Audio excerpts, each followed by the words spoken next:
నమస్కారం అండి అందరికీ. Welcome to our YouTube channel my daily tiles. మంచి కథల్ని వినడానికి మా ఛానల్ని సబ్స్క్రైబ్ చేయండి మరియు మీ ఫ్రెండ్స్ అండ్ ఫ్యామిలీ మెంబర్స్కి షేర్ చేయండి. మీకు ఈ కథ బాగా నచ్చితే మీ అభిప్రాయాన్ని కామెంట్ సెక్షన్లో తెలియచేయండి. ఇక ఆలస్యం ఎందుకు, కథను స్టార్ట్ చేస్తున్నానండి. శివపురాణంలోని సెకండ్ స్టోరీ.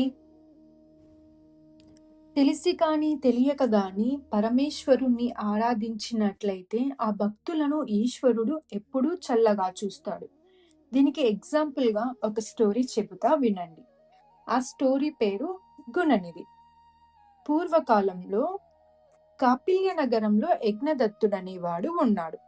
ఆయన భార్య పేరు సోమిదమ్మ.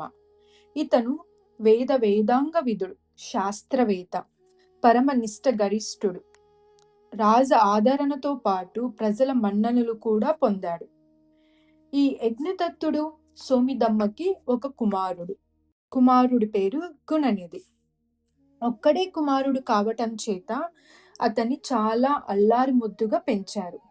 పిల్లవాడికి 7వ ఏడు రాగానే ఉపనయనం కూడా చేశారు. విద్యాభ్యాసానికి పంపారు. కానీ అతడు చదువు సంధ్యలు మాని సోమరి అయి చెడు స్నేహాలకు అలవాటు పడ్డాడు. ఈ విషయం తెలిసిన తల్లి ఒక కొడుకు కావటం చేత తల్లి చాలా గారాబం చేస్తుండేది. దండించేది మాత్రం కాదు. రాజుగారి కొలువు పండిత చర్చలతో తండ్రికి కాలం సరిపోయేది. కుమారుని గురించి అస్సలు అడిగేవాడే కాదు, పట్టించుకునేవాడు కాదు. గుణనిధి క్రమంగా పెద్దవాడయ్యినాడు. అతడితో పాటే అతని చెడు అలవాట్లు కూడా పెరిగినాయి. దుర్జన సాంగత్యము, మద్యపానము, జూద్యము వంటి వ్యసనాలు అలవడ్డాయి. రాత్రి పగలు లేదు. ఎప్పుడో ఇంటికి వచ్చి అన్నం తిని పోయేవాడు. ఒకవేళ ఎప్పుడైనా తండ్రి కుమారుని గురించి అడిగితే వేదాధ్యయనంలో తీరిక లేకుండా ఉన్నాడని తల్లి అబద్ధం చెప్పేది. కుమారుడు ఇంటికి వచ్చినప్పుడు కంటతడి పెట్టుకునేది తల్లి. చెడు తిరుగుళ్ళు మాని చదువుకోమని చెప్పేది. కానీ అతడు వినేవాడు కాదు. కానీ పుత్ర ప్రేమతో అతడు అడిగినంత డబ్బు ఇచ్చి పంపేది. ఈ రకంగా తల్లికి తెలిసి తెలియకుండా కొంత తీసుకువెళ్లి జూదమాడేవాడు గుణనిధి. ఈ రకంగా కొంతకాలం గడిచింది. ఒకనాడు గుణనిధి తల్లిని డబ్బు అడిగాడు. అతడు అడిగినంత ఆమె ఇవ్వలేకపోయింది. ఆ కారణంగా తల్లికి తెలియకుండా లోపల ఉన్న పెట్టెలో వజ్రపు ఉంగరాన్ని తీసుకుపోయాడు గుణనిధి. ఆ ఉంగరాన్ని జూదంలో ఓడిపోయాడు. గెలిచినవాడు ఆ ఉంగరాన్ని తీసుకుని రాజవీధిలో పోతుండగా యజ్ఞదత్తుడు చూశాడు. తన ఉంగరం ఇతడి చేతికి ఎలా వచ్చింది? వెంటనే అతన్ని నిలువరించి, ఈ ఉంగరం నీకెక్కడిది? ఎవరిచ్చారు? నిజం చెప్పకపోతే రాజస్థానానికి తీసుకుపోతాను అని అన్నాడు యజ్ఞదత్తుడు. ఆ మాటలకు భయపడ్డ జూదరి నిజం చెప్పేశాడు. అతడి మాటలు విన్నగానే స్థానవుల చలనరహితుడైపోయాడు యజ్ఞదత్తుడు. అతనికి ఇవ్వవలసిన బాకీ చెల్లించి ఆ ఉంగరాన్ని తీసుకొని ఇంటికి వచ్చాడు. భర్త ఇంటికి రాగానే కాళ్ళకు నీళ్ళిచ్చింది భార్య. యజ్ఞదత్తుడు హతాశుడై నేల మీద కూలబడ్డాడు. అతడి కళ్ళు బయళ్ళు కమ్మినాయి. భార్య అతని కాళ్ళు కడిగి, నాదా, నీ విచారణానికి కారణమేమి అని అడిగింది. యజ్ఞదత్తుడు కొద్దిగా తేరుకొని, రాజుగారు నాకు బహుకరించిన వజ్రపు ఉంగరం ఏది అని అడిగాడు సోమిదమ్మని. ఓ, దానికోసమేనా ఇంత ఇది? ఆ ఉంగరం లోపల పెట్టెలో భద్రంగా ఉంది అంది సోమిదమ్మ. ఒకసారి దాన్ని తీసుకురా అన్నాడు యజ్ఞదత్తుడు. ముందు స్నానం చేసి భోజనం చెయ్యండి. ఆ ఉంగరం ఎక్కడికి పోదు. లేవ్వండి అంటూ మాట తప్పించటానికి ప్రయత్నించింది భార్య. దానికి కోపగించిన యజ్ఞదత్తుడు, ఓసి పాపిష్టిదానా, నిజం చెప్పు. నీ కొడుకు వేద మంత్రాలు వల్లిస్తున్నాడా? అసలు గురువు దగ్గరికి వెళుతున్నాడా? స్నానము, సంధ్యా వందనము, జపము, అగ్నిహోత్రము ఈ మాటలైనా వాడికి తెలుసా? నీ మాటలు నిజమని ఇంతకాలం నమ్మాను. నీ మూలంగా ఈ రోజున నా పరువు ప్రతిష్టలు పూర్తిగా పోయినాయి. ఎంత పని చేశావు అంటూ గద్దించాడు. భార్య మారు మాట్లాడలేదు. కంటతడి పెట్టింది. ఈ విషయం గుణనిధికి తెలిసింది.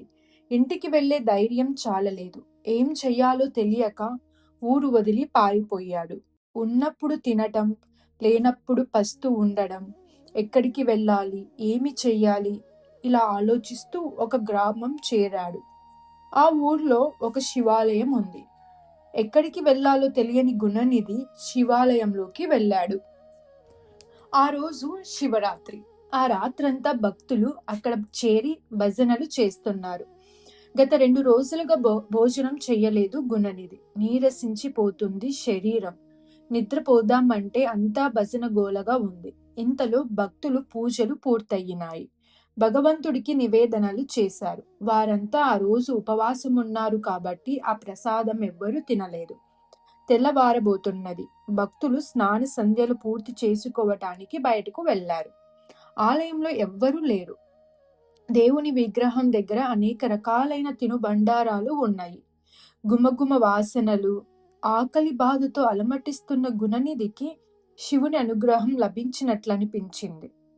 మెల్లగా లేచి గర్భాలయంలోకి ప్రవేశించాడు. అక్కడ దీపారాధన కొండెక్కింది. పైనున్న బట్ట చింపి నూనెలో ముంచి వెలిగించాడు. ఆ వెలుతురిలో ప్రసాదమున్న పాత్రలు చేతిలోకి తీసుకున్నాడు. ఇంతలో బయట ఎవ్వరో వస్తున్న అలికిడి అయ్యింది. వాళ్ళు వచ్చి అతనిని అడ్డగిస్తారేమో అని భయపడి పారిపోయాడు. అతన్ని చూసిన భక్తులు దొంగ దొంగ అని అరిచి పట్టుకో ప్రయత్నించారు. ఆ కంగారులో గర్భగుడి బయటకు వచ్చి అక్కడ ఉన్న నందీశ్వరుడి మీద పడ్డాడు. తలకు బలమైన గాయం అయ్యింది. స్పృహ కోల్పోయి కొద్ది క్షణాలలోనే మరణించాడు. గుణనిధి ప్రాణాలు తీసుకుపోవటానికి యమదూతలు వచ్చారు. అతని కోసం శివభటులు కూడా వచ్చారు. ఇతడు పాపి, జూదరి, దొంగ కాబట్టి యమలోకానికి రావాలని అన్నారు యమకింకరులు. మహాశివరాత్రి నాడు ఉపవాసం ఉన్నాడు. రాత్రంతా జాగారం చేశాడు. పైగా తెల్లవారకుండానే ప్రాణాలు కూడా వదిలాడు. కాబట్టి కైలాసానికి రావాలి అని అన్నారు శివభటులు. ఈ రకంగా వీరి మధ్య వాదోపవాదములు జరుగుతుండగా ఆకాశం నుండి దివ్య విమానం ఒకటి వచ్చింది. అప్పుడు శివదూతలు, ఓ యమభటుల్లారా, లోకంలో ఎవరైనా సరే తెలిసి గాని తెలియక గాని శివరాత్రి నాడు ఉపవాసం ఉండి జాగారం చేసినట్లయితే వారికి కైలాస ప్రాప్తి కలుగుతుంది. ఇతడు ఆ 2 పనులు చేశాడు. పైపెంచు శివరాత్రి రోజున మరణించాడు. కాబట్టి ఇతడికి శాశ్వతంగా కైలాసంలో ఉండే యోగ్యత లభించింది. అందుచేత గుణనిధిని కైలాసానికి తీసుకుపోతున్నాము అంటూ అతనిని దివ్య విమానము ఎక్కించి కైలాసానికి తీసుకుపోయారు. గుణనిధి కైలాసంలో చాలా కాలము ఉండి తరువాత కళింగ దేశపు రాజకుమారుడిగా జన్మించాడు. తండ్రి తరువాత ఇతడే రాజు అయినాడు. ఇతని పేరు అరిందముడు. ఇతడు గొప్ప శివభక్తుడు. శివాలయాలు కట్టించాడు. యజ్ఞయాగాలు చేశాడు. పండితులకు అగ్రహారాలు దానం చేశాడు. శివకేశవులకు భేదం లేదు అని ప్రచారం చేశాడు. నిత్యము అన్నదానం చేశాడు. చివరకు అష్టాక్షరి మంత్రాన్ని జపిస్తూ ప్రాణాలు వదిలాడు. బ్రహ్మ మానసపుత్రుడు పులస్త్యుడు. అతని కుమారుడు విష్ణువు.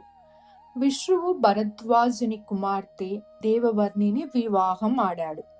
అరిందముడు మరణించిన తరువాత స్వర్గ సుఖాలను అనుభవించి దేవవర్ణి గర్భాన కుబేరుడిగా జన్మించాడు. కుబేరుని అందచెందాలు, బల పరక్రమాలు చూసి ముచ్చటపడి పాతాళ లోకంలో ఉన్న సుమతి తన కుమార్తె కైకసిని పిలిచి, నీవు ఏ రకంగానైనా సరే విష్ణువుని వివాహమాడి అతడి వల్ల కుబేరుని వంటి కుమారుని కనవలసింది అని అన్నది. తల్లి మాట శివసాపయించి కైకసి విష్ణువు వద్దకు వెళ్ళింది. ఆమె మనోభీష్టాన్ని గ్రహించిన మహర్షి ఆమె కోరికను మన్నించాడు. అది అసుర సంధ్య కావటం చేత ఆమెకు రాక్షసులు జన్మించారు. వారి రావణ, కుంభకర్ణులు. కుబేరుడు శివుని గురించి తపస్సు చేసి వరాలు పొందాడు. విశ్వకర్మ లంకా నగరాన్ని నిర్మించి కుబేరుడికిచ్చాడు. రావణుడు కుబేరుని ఓడించి లంకా నగరాన్ని స్వాధీనం చేసుకున్నాడు. కుబేరుడు కాశీనగరము చేరి అన్న పానీయాలు విసర్జించి శివుని గురించి ఘోరమైన తపస్సు చేశాడు. అతని తపస్సుకు మెచ్చిన శివుడు అలకాపురి పట్టణాన్ని ఇచ్చాడు. అందులో చైత్ర రథము అనే మనోహరమైన ఉద్యానవనాన్ని నిర్మించాడు. కుబేరుని యక్షులకు నాయకుడిగా చేశాడు. నవనిధులకు అధిపతిగా చేశాడు. ఈ రకంగా గుణనిధి చెడ్డ పనులు చేసినప్పటికీ శివుని అనుగ్రహం వల్ల కుబేరుడైనాడు అంటూ వివరించాడు రత్నాకరుడు. సరేనండి, ఈరోజు శివపురాణంలోని సెకండ్ స్టోరీ గుణనిధి కథ తెలుసుకున్నాము. మీకు ఈ కథ బాగా నచ్చినట్లయితే లైక్, షేర్, సబ్స్క్రైబ్ చేయండి అండ్ మీ అభిప్రాయాన్ని కామెంట్ సెక్షన్లో తెలియచేయండి. మరొక దివ్యమైన అధ్యాయంతో తదుపరి భాగంలో మళ్ళీ కలుద్దాం. అంతవరకు సెలవు. ఓం నమః శివాయ.